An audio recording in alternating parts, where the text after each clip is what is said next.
Bem, vamos dar uma continuidade então nas nossas leituras. Lembrando um pouco, nós trabalhamos então primeiro psicopatologia da vida cotidiana, né? Abordamos textos onde Freud situa, apresenta como no decorrer da vida cotidiana se tem elementos das palavras, da escuta, onde o esquecimento, a memória, vai mostrando uma posição do sujeito. A partir disso, alguns jogos entre palavras nos permitem situar uma interrogação até onde o estudo da letra, o estudo das palavras pode ser interessante para nós abordar o psiquismo. Aí passamos então, em um segundo momento, à leitura do curso de Linguística Geral de Saussure, de 1916, uns anos depois, poucos anos depois da publicação de Psicopatologia da Vida Cotidiana. Pois bem, nós juntamos então dois autores a partir de um posicionamento que tem um psicanalista francês, Jacques Lacan, que vai utilizar a linguística de Saussure para fazer um posicionamento, um reposicionamento da formação dos psicanalistas. Estava vendo então no texto, já temos algumas décadas, né? Porque o texto que a gente vai começar a abordar a partir de hoje e nos dias sucessivos deste semestre vai ser um texto que data de 1957, né? Um período no qual então começa a ser situado por Lacan uma referência à linguística, né? Temos então em Lacan um primeiro momento onde ele era um psiquiatra que trabalhava na parte forense em Paris.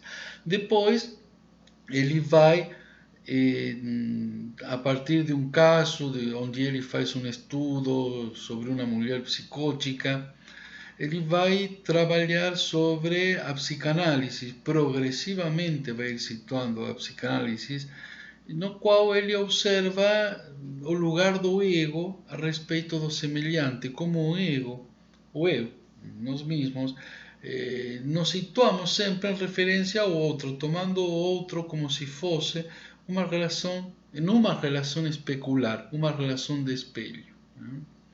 Isso tem uma importância não só para notar como o ego vai se formando desde os primeiros 6 a 18 meses, no estágio, nesse período do espelho, senão como isso continua.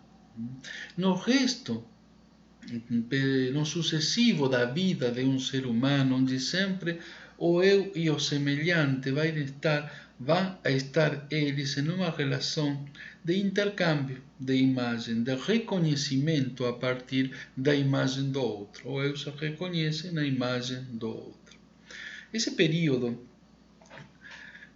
que Lacan a gente vê que está em um texto dos escritos, né, Tópica do Imaginário, também está nos escritos técnicos de Freud, tem sua parte no Seminário 1, Seminário 2, vai ter um momento de acréscimo de linguística a partir de este período de 1957 com o Seminário 3, né? Ele vai situar então um escrito, um texto, um escrito entre aspas. Vamos ver que a própria ideia de escrito em Lacan é um jogo, né? Lacan escreve, mas escreve de um jeito, vamos dizer por enquanto, brincalhão. Prefiro brincar porque se eu vou a tomar um texto com a mesma seriedade, com a mesma busca de compreensão racional, esgotando ambiguidades, seria então uma dificuldade que eu vou botar quando quero ler Lacan, seja nos seminários, seja nos escritos, né? Então, faço esta ideia como para colocar que Lacan está situando um ponto de referência, no qual a linguística vai começar a ter um valor central para a psicanálise, né? Bem, decíamos então brincalhão. Então, no primeiro momento, eu peço vocês terem aí o texto da instância da letra no inconsciente, ou a razão desde Freud, porque vamos a ir lendo alguns parágrafos e minha intenção é poder mostrar para vocês que é um texto que marca para a formação de um psicanalista um espaço central. Vale a pena a dificuldade. E como diz um famoso psicanalista brasileiro, é devagar e demorado e doloroso. Não é uma questão de que a gente diz, ah, tá, peguei Lacan, me entendi, já sou, né, já estou de primeira mergulhando dentro da terminologia, dos conceitos e do uso da psicanálise. Não. É um trabalho que leva seu tempo, né? Então é muito importante para mim poder situar para vocês na psicologia da Unijuí, neste momento, um texto que tem grande particularidade, que tem às vezes momentos confusos, mas por própria experiência, bem situado, é a porta para uma compreensão da escuta muito diferente do que teria no senso social regular, na rua, quando alguém se encontra e tenta compreender, entender, dividir empatias, simpatias. Não. Se há algum momento onde a particularidade da escuta psicanalítica começa a se situar mais claramente a partir do texto da instância, pelo menos foi para mim e para muitos colegas, a partir da instância da letra. Este texto que eu peço então vocês tenham na mão, porque ele começa introduzindo no primeiro parágrafo que aquilo que ele está escrevendo ficará a meio caminho entre a escrita e a fala. Né? Cabe lembrar, é bom lembrar, que todo este trabalho vem de um momento em que ele vai dar uma conferência, né? Uma conferência na Escola de Letras. Foi convidado, dice, em determinado momento, por um grupo de filosofia da Federação de Estudantes de Letras. Né? E a esse público que ele começa a dirigir dentro da universidade, dentro de um âmbito universitário, um discurso que tem suas particularidades, porque não é propriamente uma forma de discurso universitário, onde um mestre fala para o aluno e o aluno deve pegar ideia, reproduzir aquilo, produzir aquilo que retorna para o saber, para esse espaço de lugar de verdade que estaria no mestre. É isso que deve aprender o aluno, diz o mestre. Aquilo que então retornaria do aluno para o mestre em termos de uma prova, de uma avaliação, por exemplo, deve reafirmar seu lugar de enunciação que o mestre tem. Então, a universidade, nesse sentido, um tipo de discurso que ficaria fechado de um modo que Lacan interroga. Se não será que esse tipo de discurso poderia encontrar por fora um outro tipo de comunicação, talvez na poesia, nos xistes, nas letras, na retórica, modos de possibilitar a emergência de um sujeito. Então, nós vemos que os primeiros parágrafos da instância da letra visam isso, né? A questionar um texto que seria um texto mestre, um texto que estaria num escrito como uma forma fechada, definitiva, e que nesse sentido ele diz, isso que ele está escrevendo e que nos coloca aqui, nestas páginas, a seu juízo, não é um escrito. Ué, como assim? O cara escreve e me está dizendo que não é um escrito. Ele diz, está a meio caminho entre a fala e a escrita. Porque se produz um texto cuja textura tem que ser suficientemente macia como para que deixe a subjetividade nessas ambiguidades, nessas brincadeiras, nesses duplos sentidos. Poxa, mas então, como a gente vai atingir uma segurança, um lugar de verdade? Como vou saber quando já aprendi? Como vou ter conhecimento de que já sei? E a avaliação? Como vamos fazer uma avaliação de algo que não temos uma segurança média, não vou dizer definitiva, mas algo que me permita amarrar bem?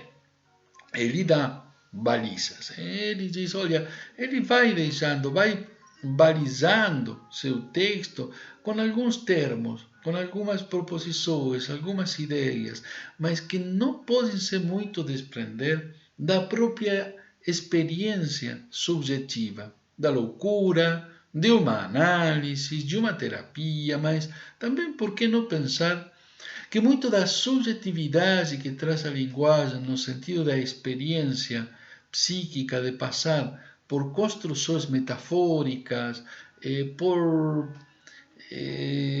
contornos das vontades, dos desejos que às vezes nos surpreendem, pode passar sim pelas letras, pelo curso de letras, que nesse caso é o público que ele diz vai preferir. Então diz, a intenção dele é justamente colocar um espaço próprio, um texto que, na intenção dele de poder colocar sempre coisas novedosas, novas de sua própria pesquisa, não se detém tanto na rigidez acadêmica, sino que vai mais pelo lado de buscar um efeito de formação. E esse efeito de formação sempre leva em consideração a fala. O que é a fala? Bom, é o exercício. É aquilo que o sujeito se coloca como agente para apropriar-se da linguagem e o exerce. Esse sentido bem sussuriano, que nos permitiu distinguir nas semanas anteriores a língua da linguagem. A linguagem, menos o exercício da fala, deixaria aquele universo de palavras latentes, sempre organizadas e possíveis de nos sustrair da linguagem, desse lugar conjunto das palavras, onde estariam todas as palavras possíveis, essa distinção. A fala é o exercício. A língua, então, seria aquele depósito, aquele tesouro de significantes. Bem, a partir de aí, ele vai nos acrescentar ainda que ele direciona seu discurso a quienes não se dirige. Será que não se dirige a universitários? Será que não se dirige a psicanalistas? Não, diz aqueles que, nenhum daqueles que seja para que finalidade for na psicanálise, tolera que sua disciplina se valha de uma falsa identidade. Está então tentando achar, tentando situar para seus interlocutores. A mim disse, quando eu leio o texto, entro nessa, acompanho essa ideia que ele vai situar uma identidade que seja não tanto acorde ao sistema de transmissão de saber que estava na época situado como verdadeiro, como válido, como epistemologicamente válido. Uma espécie de entrada do sujeito freudiano, do sujeito inconsciente, ou seja, aquele que não fala, aquele que só se expressa com loucura, de poder fazer entrar esse sujeito para que seja transmitido. Observem que até o dia de hoje, na universidade, nos deparamos dia a dia com essa dificuldade, ao tempo de que nós precisamos destes fóruns, destes espaços, seja indo para a sala de aulas ou encontrando-nos circunstancialmente este semestre en estes espaços virtuais, sempre está esse jogo, né, entre algo que pode ser situado em termos formais e essa outra coisa que traz a psicanálise de termos que situar a singularidade da experiência de cada um. Aí então me parece que este momento histórico particular que nós estamos vivendo, quando nos encontramos sistematicamente por meio de videocartas, poderíamos dizer, né? Por meio destas mensagens que a gente vai situando, né, semanalmente, ou seja, pelo Meet ou pelo espaço virtual que depois a gente tem, é um processo pelo qual a gente aproveita para estar em uma constante construção de transmissão de algo que vai dar fundamento a toda uma formação que eu acho que pode ser depois opção, né, de cada um de nós dar continuidade. Bem, voltaremos depois sobre isto. Queria então colocar que hay en Lacan, en estas primeras páginas, un espacio muy importante para pensar o lugar que tem na linguagem desde o começo do sujeito.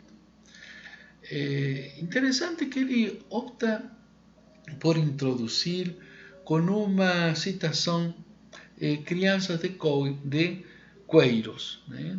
Crianças em fraldas. Me faz pensar que na época em que foi escrito, né, por Leonardo da Vinci esse texto, não tinha fraldas Pamper ou da Mônica, então talvez enrolavam, né, em cueiros, né? No entanto, o que importa é que o que se situa aqui é uma metáfora, algo que estará presente em toda a obra de Lacan.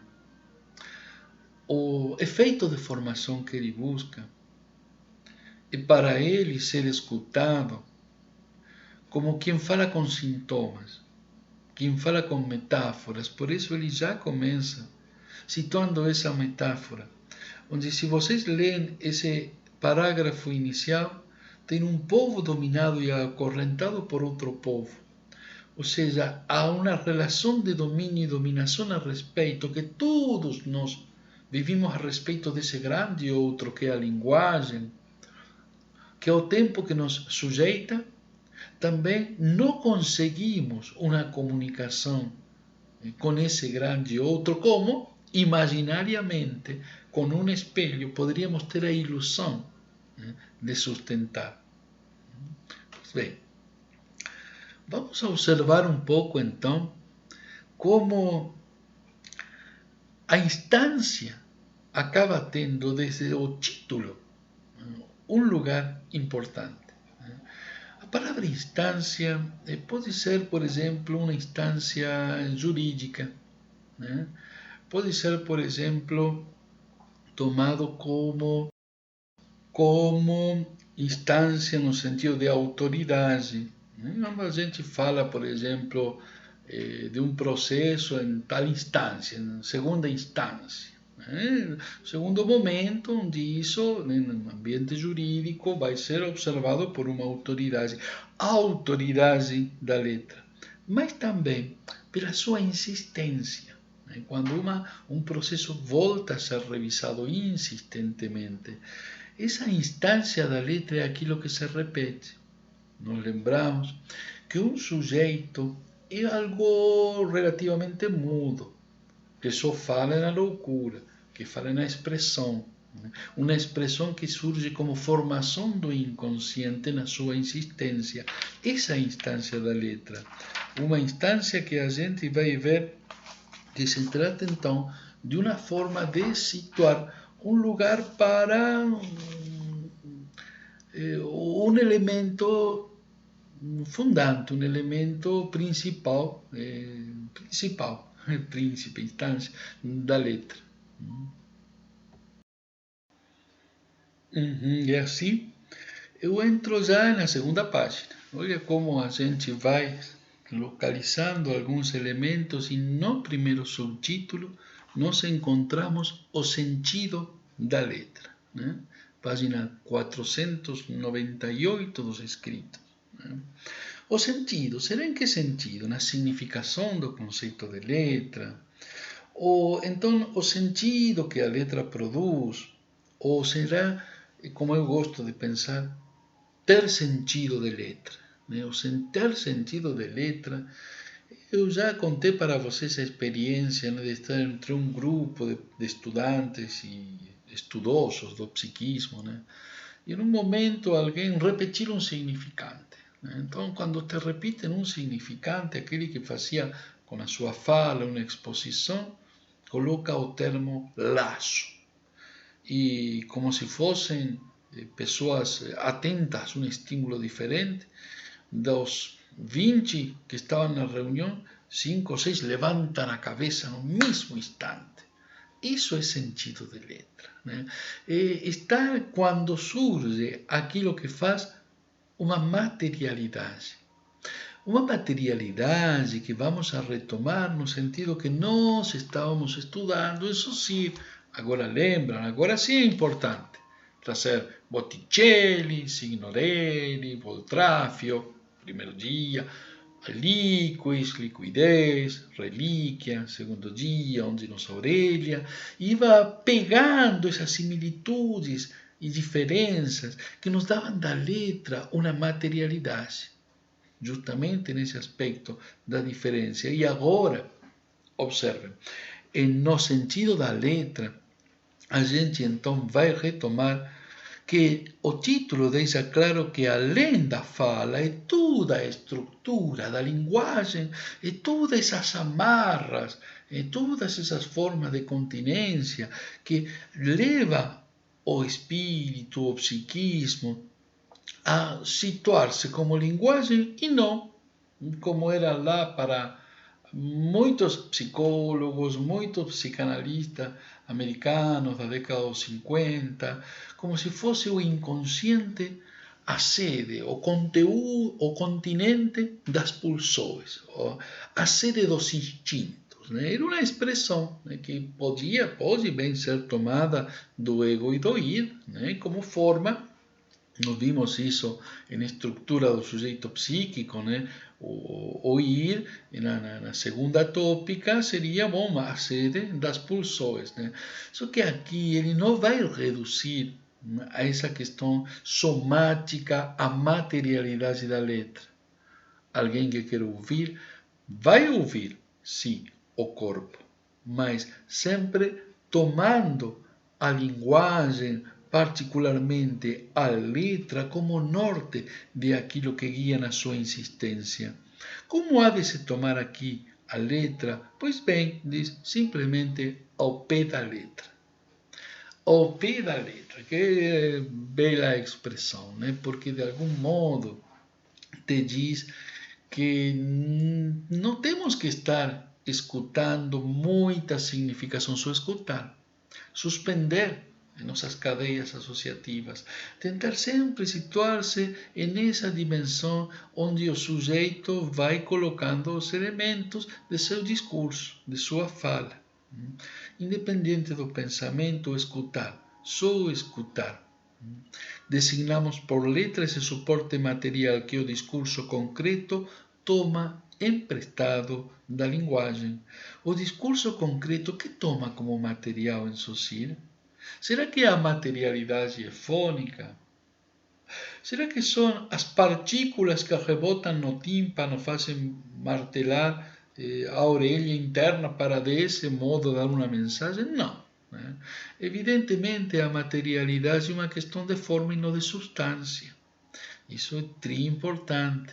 E qual é a materialidade? Está dada na diferença de letra a letra. Né? Pode ser escrita, uma T pode ser escrita de diferentes modos. E como se reconhece que uma T? Porque não tem, por exemplo, um pauzinho que não tem uma bolinha embaixo, tem um cruz em cima, é uma T. Se tem uma bolinha para a esquerda, é uma B. Se é para a direita, uma T. E aí então a gente vai observando que a materialidade estará situada nessa diferença vazia, mas não por vazio deixa de fazer forma. E essa forma que, junto com essa nebulosa de pensamentos, vai dar lugar ao inconsciente. Essa definição simples, diz Lacan, estou lendo agora o terceiro parágrafo, supõe que a linguagem não se confunda com as diversas funções somáticas e psíquicas que a descrevem no sujeito falante, pela razão primeira de que a linguagem, com sua estrutura, preexiste à entrada de cada sujeito num momento de seu desenvolvimento. Baixo minimamente o direito de cada um de nós de termos e sermos reconhecidos por um nome próprio, já estamos inseridos na linguagem. Né? Momento onde abordamos, montamos nessa tradição, que é a tradição da linguagem.